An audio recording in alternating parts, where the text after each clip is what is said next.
میوانێکم لەگەڵە بێت دکتۆر حەیدەر بەرزنجی سەرۆکی دامەزراوەی رامسین بۆ دیالۆگ و گەشە پێدان لە بەغداوە لەگەڵمە بێت. دکتۆرم کاتت باش،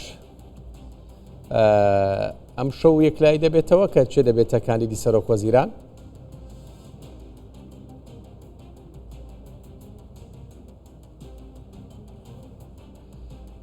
دکتۆر دەنگت نایە وەڵایی ئەگەر چاچی بکەیت چونکە دەنگت نایە هاوکارانم دەڵێم و بۆ منیش نایە. جا تا ئەم کێشەیە حەل دەبێت ئەگەر هەڵە نەبمها خستوێتە سەر میوت تاوە چارەسەر بێت. ئەمڕۆ بڕیارە ها چوارچێوەی هەماهەنگی کۆ ببێتەوە. کاتژمێر چەند؟ کاتژمێر 8. باش وابزان میوانەکەم حازرا. دکتۆر ئەمڕۆ چوارچەوەی هەماهەنگی کاندیدی سەرۆک وەزیران یەکلا دەکاتەوە؟ بەڵێ زۆر سپاس، سڵاوڕێزم هەیە بۆ جەنابێت بۆ بینەرانی کەناڵی 24. ئەمڕۆ دیسان باسی ئالیەتەکەین، هێشتا مەسەلەی ناو حەسم نەکراوە چونکە خۆی ئەبێ ئالیەتەکەت دابین بکرێتەوە، دابین ڕێبکەون لەسەر ئالیەتەکە. ئالیەتەکە ئەوەیە دوو بەرەیەک بەرە و پێ ئەوترێ هەیئەی عام کەواتە ئەندامانی ئەنجومەنی نوێنەرانی عێراق، یعنی کوتلە سیاسیەکانە پرس و ڕای ئەوەیە کە تقریباً ئەمە شش کوتلەیە: ئەعمار و تەنمیە، ڕەوتی حکمە، صادقون، بەدر، اینجا ئەحمەد ئەسەدی، ئەمانە تقریباً شەشن. بەرامبەری شەشەکەی تر ئەڵێ نابا لە دەنگی ئەندامەکانی چوارچێوەی هەماهەنگی وەرەگرن، بەڵام ئەم شەشە سوورن لەسەرەوەی ئەبێ لەسەر هەیئەی عامە کەواتە بەبێ عەدەدی ئەندامی پەرلەمانەکان. طبعاً ئەعمار و تەنمیە زۆربەی ئەندامی پەرلەمانی هەیە و ئەوەیە دوای ئەو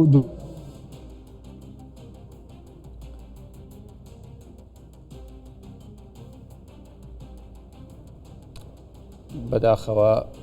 پەیوەندیەکەمان پچڕە. ئەگەر هاوکارانم بتوانن چارەسەری ئەمە بکەن بۆەوەی گفتوگۆی زیاتری لەگەڵ بکەم باشە. دکتۆر ببوورە دیمەنەکە نەما، جا دەتوانێت ئێستا زانیاریەکان بگەێنێ؟ بەڵێ ئەڵێم لەبەرەوە کە ئەیانەوێت بە هەیئەی عامە حەسم بکرێ ئالیەتەکە، دوای ئەم ئینجا تەڕح ناوەکرێ. ئەتریا ئەوە ئەوەی کە باسی باسم بەدرێکرێ ڕاست نییە؟ ناجارێ باسی ناو نەکراوە. ئەتر کە تەڕح کراوە ئالیەتەکە، ئەگەر جەنابی مالیکی و جەنابی سوودانی هەردووچیان کشانەوە بەرامبەریەک، ئەتر لایەنێکی ئەعمار و تەنمیە خۆی مڕەشەحی خۆی هەیە تەڕحەکرێ بەسەر هەیئەی عامە، وەلایەنەکانی تریش لەوە چێ مڕەشەحێکی تریان هەبێت ئەویش تەڕحەکرێ. بە زۆربینەی دەنگ مڕەشەح دەرئەچێت. ئەتر ئایا جەنابی دکتۆر باسم بەدری بێ، یاخۆت سەید حسان بێ، یاخۆت بۆ نمونە شەتری بێ، ئەوانش یا شەتری یا بەدری یا سەید حسان یاخۆت حەیدەر عەبادی، دکتۆر حەیدەر. ئەم چوار مڕەشەحە هەیە. مالیش تا ئێستا کشاوەتەوە؟ تا ئێستا تا ئێستا نەکشایەوە، ئیعلانش نەکراوە و هەمووی ئیعلامی سیاسی. طبعاً ئیعلامی سیاسیەکانی هەردوو لا کۆمەڵی باس و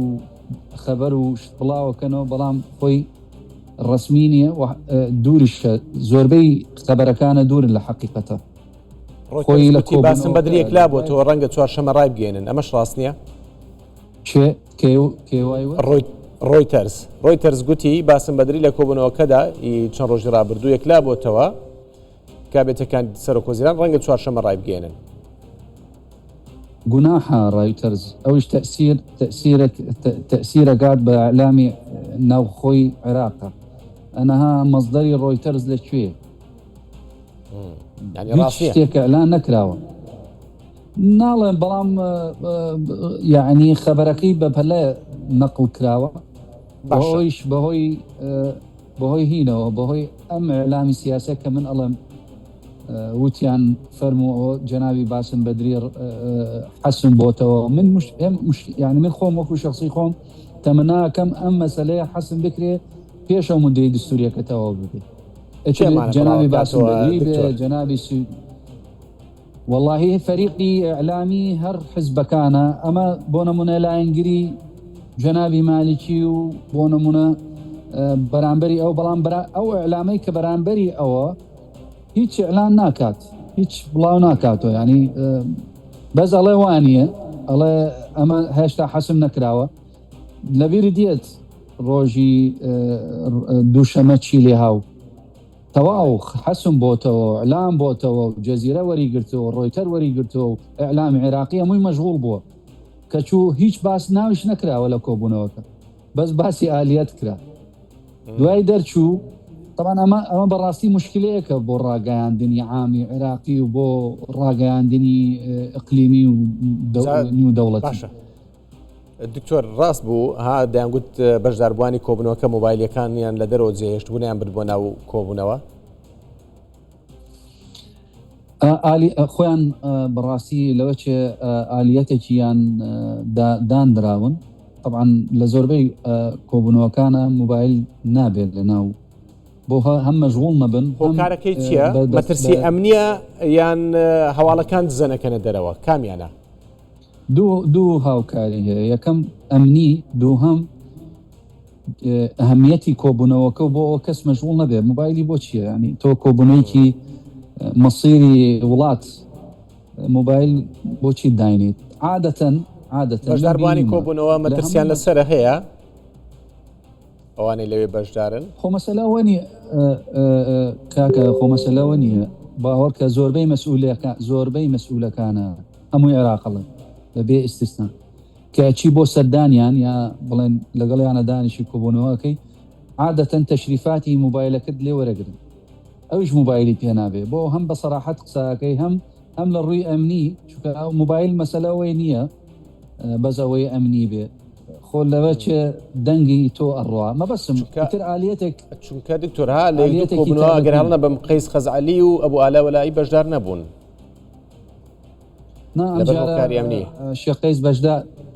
شێخ قەیس بەشداری کردووە جارە بەڵام مەبەستم پێشترە نەک ئێستا ئەو کاتێک طبعا ئەوان تەحدیدیە هەم لەبەر خۆیان نییە لەبەر لەوێ ئەم کەسانە کە ئامادەن ئەو قایدانە کە ئامادەن لە کۆبوونەوەکە هەم بۆ سەلامەتی ئەوان نایەن و هەم بۆ ئەوەی ئەوان ئیحراج نەبن ئەوش هەیە بڵێ باشە دکتۆر ڕای ئەمریکا و ئێران چێ لەسەر کاندیدی سەرۆک وەزیران ئەمریکا لەگەڵ چێیە و ئێران لەگەڵ چێیە ئەمریکا ئەوە جەنابتان ئەزانن ڤیتۆیەکیان هەیە لەسەر جەنابی مالیکی و بەڕاستی ئەمە پێشتر وتمان ئەمە قابڵی قبوڵ نییە ینی خۆی ئەمە مەسەلەیەکی ناوخۆی عێراقا و کوتلە سیاسیەکانە تۆ ناکرێ بەم ئەمە یەکەم جاریشە لە دوای 23 ساڵە نیگەرانیشین بۆ نمونە لە ئەدادانی جەنابی سوودانی نیگەرانەکەی ئەوەیە ئەمریکا لەو نیگەرانە طبعا طبيعية نيجرانيكي ديارة وببيان ناميكي سفارة أمريكي بهندي هنگاو بلام أبي حقيقتك بلين أم حقيقة أبي همومان بزاني أو وضعاك لسر عراقا أكري خو بس جنوب وسط شموناك هم عراق قريتو بكردستانو يعني قال أمريكا بونمونا دولار راي قريه ياخد عقوبات داينة ياخد تعاوني دولار ڕاگرتووە ئەمنی چکە باسێک من برسیارم کردبوو ئەڵێن بەهۆی وەزعی فلای ینی فرۆکە و مەزعی هینە تۆزە تەخیر بووە ئەنەها دوێنێ 500 میلیۆن دلار ڕێگەی پێ نەدراوە آخر چۆن ئەگات کاکە ئەگە تۆ تەوێ سەفەرکە ئیستا بە دووسێ مەتار ئینجا بە دووسێ مەرحەلە ئینجا سەفەرەکەی مەسەلەی پارە تۆزێ هەر ئەوەیە بانقی ناوەندی عێراق ئەڵێ هیچ شتێکی ڕسمی بە ئێمە نەگەشتووە و ئەمریکیەکان بە ئێمەیان نەوت بوو ئەمە پارە و دۆلار ڕاگرین، بەڵام دیارە ئەم دەنگ و باسانە کە دەرەچێت ئەم خەبەرانە بە بەلاش و دەرناچێت. هەڵبەتە نامەیەکی سیاسی بیگەێنێت و ئەمیش بەڵام دکتۆری ئاسمان کراوەتەوە، ینی ئێستا زەحمەتە گەیاندنی و پارەی بۆ هەرێمی کوردستان بۆ عێراق. ئەبێ حکوومەت و کەسانی پەیوەندیدارن بەم ئیشەوە ڕوونیکەنەوە بۆ خەڵک و شەفاف بن لەگەڵ بەڵام دکتۆر شێشکە هەیە هەماهەنگی ئەمنی ڕاگیراوە کە هەمانجیە ئەمنی ڕابگیرێت حکوومەت تەشکیلەکرێ هەموو شتێکە گەڕێ کە حکوومەت تەشکیلەکرێ هەموو شتێکە گەڕێتەوە بە ئاسایی وەکو خۆی ئێرانی تا تەشکیلکردنی حکوومەت ئەمانەی چیان ناگەڕێنەوە. ناخۆ حکوومەتەوە تا دووسێ ڕۆژی ماوە ئەعلانی مڕەشەحەکە ئەکرێ و جەنابی بڵێن سەرۆک کۆمار تەکلیفی ئەکات و دەستەکە بە تەشکیلکردنی حکوومەت تەواوتر ئەوە نابێت. ئەمریکا باوەڕ ناکەم زەحمەتە، یعنی ناو حەسم ناکرێ، مهم ئەوەیە ئالیەتەکە حەسم بکرێ بەلامە و مهمە. ئەگەر ڕێبکەون لەسەر ئالیەتەکە هەموو شتێکی تر ئاساییە تەبیعیە. ئتر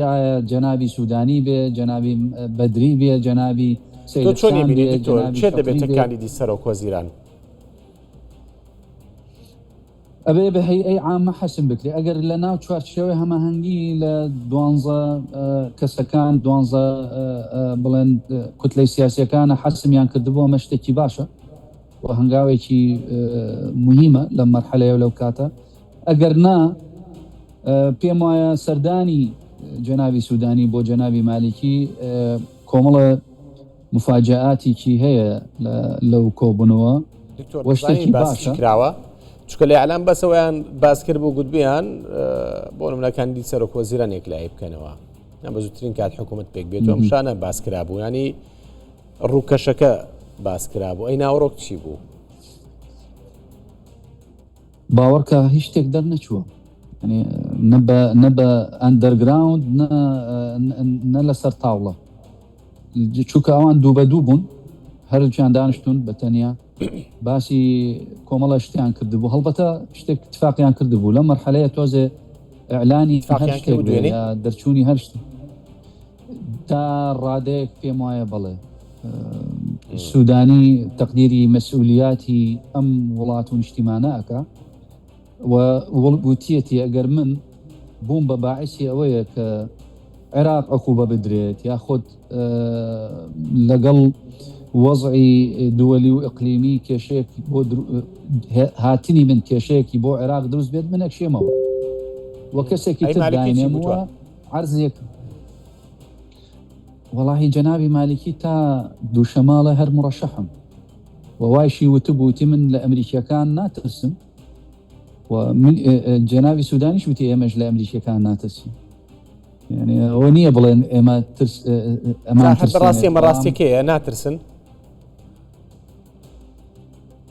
واللهی اینجا ئینسان لەو پلەپایە و لەو دەرەجێ لەو مەسافەی سیاسی و قائیدی سیاسی لە چی بترسێت؟ ئەگەر خەڵکی لەگەڵ بێ و شعبی لەگەڵ خۆی بێ بەخواستی من لە چیە بۆ مناگە ترسیان نەبێت بۆ منە بە یەک تویتی ترامپ لەسەر نووری مالێکی خەریکە کاندی دەگۆڕن وانە؟ نا خۆی اعتراضێک هەبوو پێشتر پێش تویتێکی ترامپ اعتراضێکی ناو خودی چوارچێوەی هەماهەنگی هەبووە و اعتراضەکە زیاتر بوو بە فەزایەکی نیشتیمانی بەڵێ و هێشتا سەحب نەکراوە بە دەلیلی ئەوە نەترساون خۆ نۆ کەس نۆ قیادەی بەدەستیە هێشتا وتویانە ئێمە جەنابی مالیکی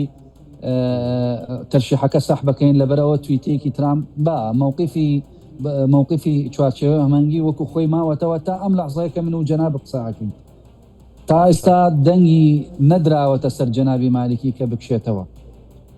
خۆشی وتی من ناکشێمەوە تاوەکو دەنگم لەسەر نەکشاوەتەوە تا ئێستا بەڵێ تا ئێستا نەکشاوەتەوە بەڵام ئەمڕۆ عالیەتەکە دەگۆڕێ و احتیمالیش هەیە ئەعلانی ئەوە ئەکرێت کە جەنابی مالیکی بکشێتەوە و احتیمالیشە لەگەڵ ئەوەیە جەنابی سوودانی بە هەمان شێوە خۆی ئەکشێتەوە و هەردووچیان ئەکشێنەوە و مڕەشەحی بەدیل داینن احتیمالەوە مڕەشەحی بەدیل لە کام بەرابێت لە لای مالیکێ بەیان لای سوودانی وانە لەوە چێ خۆی بەعدەدە بەڕاستی ئێمە خۆی عدەدی کوتلەکان ئەگۆڕێ ینی ئەوش تەرحێکی وا هەیە ئەڵێ منطق نییە کابرا دوو ئەندامی پەرلەمانی هەیە سێ ئەندامی پەرلەمانێ ئەوێ سەرۆکۆزیران فەرز کاتەوە وەزارەت وەربگری ئیتر خەڵک بۆچی خەڵک چۆ بۆ سندوقی دەنگدان و یعنی ئەوە تۆزێ ئەوش حساسیەتی ئەوش هەیە دکتۆر زۆر بە کورتی ئەم دواکەوتنە هیچ پەیوەندێکی بە شەڕی ئەمریکا و ئێران هەیە بۆ ئێوان بگەنە ڕێککەوتنە و کات ئەوە شێکلا بکرێتەوە ئەگەر بە کورتی وەڵام دێتەوە سپاس بەعزێک لە قیادەکانی چوارچێمەی هەماهنگی ڕێی وا بووە بە تابەتی جەنابی مالیکی کە ئەڵێ با نەتیجەی شەڕ ببینین ئەنجا حکوومەت تەشکیلکەین ئەمە پەرلەمان نییە طبعاً ئەوش باشە ڕێی خۆی بەڵام بەعزێکیان زۆربیان وانە ئەڵێ نا ئێمە پەیوەندیمان نییە بەم شەڕۆ با حکوومەت تەشکیلکەین بۆ بتوانین لەگەڵ تەحەداکردنی اقتصادی و ئەمنی و ئابووری ئەمانە تەعاملکەین زۆر باشە سپاس بۆ دکتۆر حەیدەر بەرزنجی سەرۆکی دامەزراوەی نرامسین بۆ دیالۆگ و گەشە پێدان کە لە بەغداوە لەگەڵمان بوو سپاس دکتۆر